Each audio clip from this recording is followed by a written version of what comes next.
জীবনে মানুষের আসা যাওয়া চলতেই থাকবে, কিন্তু আয়নায় যাকে দেখা যায় অর্থাৎ আপনি নিজে, সেই মানুষটি চিরকাল আপনার সাথে থাকবে। তাই নিজের প্রতি সদয় হন।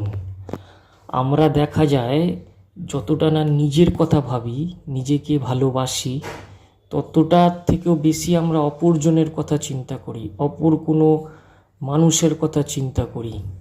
হ্যাঁ, কিন্তু সব চিন্তাই কিন্তু বৃথা যায় যখন নিজের শরীর খারাপ হয়।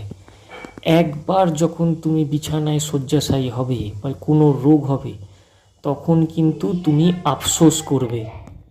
এরকমও দেখা যায় না যে অপরজনকে ভালোবাসতে গিয়ে তার প্রেমে আঘাত খেয়ে আত্মহত্যা করে ফেলছে একটা অপর মানুষের জন্য।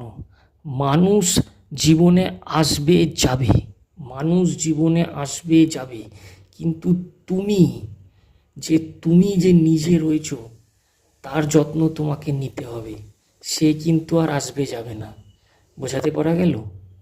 কোনো মানুষ তোমার কাছে এলো, তার সাথে কথা বললে সুখকর কিছু স্মৃতি তৈরি হলো, তারপর সেই মানুষটা তোমার থেকে দূরে চলে গেল, তখন তুমি মানুষটার দুঃখে চোখের জল ঝরাচ্ছ, কিন্তু তুমি একবারের জন্য একটু সচেতন হয়ে দেখছো না যে কোন মানুষটা এখন তোমার সাথে রয়েছে।